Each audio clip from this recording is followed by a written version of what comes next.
Rehman, Minister for Education and Professional Training. Mr. Zulfikar Shema, Executive Director of NAFTTC, my dear friends from Germany or from Norway, ambassadors, international guests, my colleagues also from GIZ, mentioned by the ambassador of Germany, obviously. They are the key players for our program on Tibet. International guests, ladies and gentlemen. I mean, there is always a risk of being, the last speaking before the minister, because my colleagues have said it already, all of it. If you look at my speech, all has been deleted from my speech now, so I have nothing to say anymore. So it will be a very short speech from my side.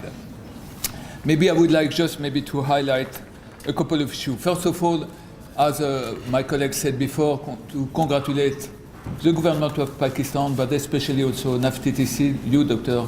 Shema, for all the work you are doing for the youth here in this country. It's a long partnership we have had with NAFTTC, with Germany and with Norway. We have been working with you since 2011, and I think it's quite remarkable that this cooperation is still holding as it is now, very positive, very constructive, and a very confident relationship we have between the three institutions, I mean the two countries and the EU and NAFTTC as well.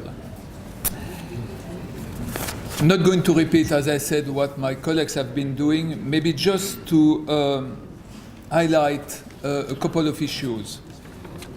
One of them, the ambassador of Germany was referring to CPEC, and again, I'm very pleased to have some Chinese colleagues here in this room, because obviously CPEC is important for Pakistan.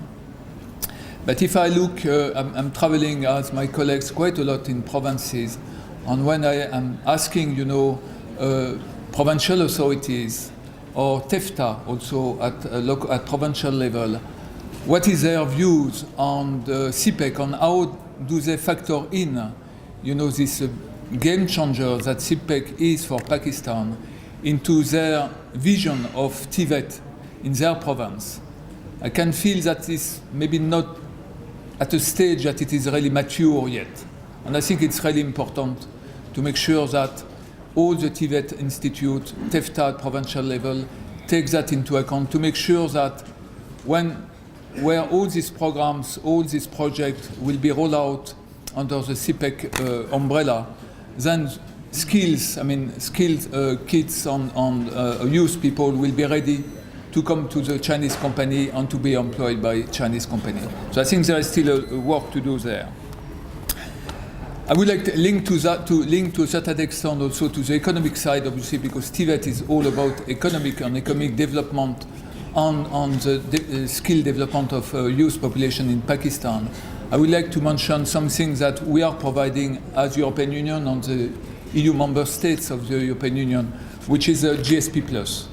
I'm sure that many of you have heard about GSP+, which is a trade facility we are providing to Pakistan, opening widely the doors of the EU market to anything which is produced by Pakistan.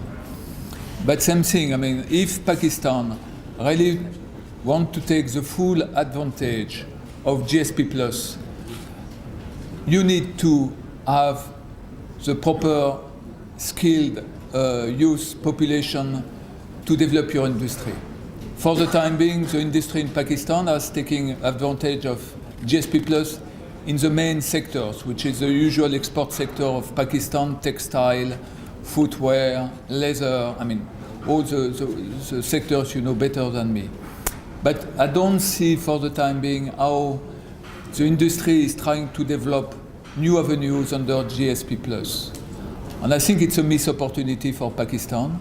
GSP+ is there, if everything goes well, until 2023. And I think there is avenues that industry should explore.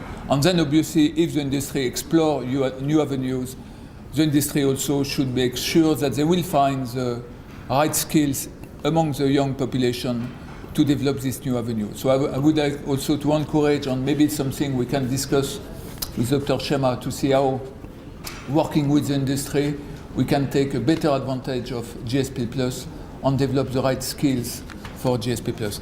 And that goes the same approach goes with increasing FDI here in Pakistan.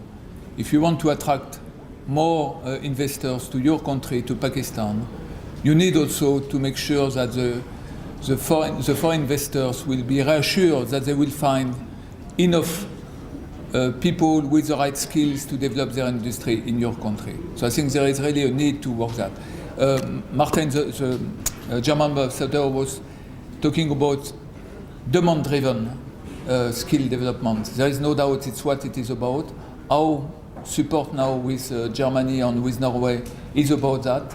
And I think it's really the link between the TVET sector and the private sector, which is really important to strengthen. I know that you have made already a big step into that, Dr. Shema. I know that with our program, GIZ is working a lot on that, and I think it's very positive.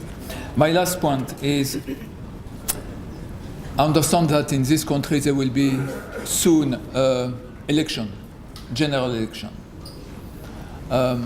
If I was a youth of this country, I would carefully look at the platforms, political platforms of the different political parties. And obviously I will be looking at the one who will be putting TVET at the top of its priorities for this country. Thank you very much.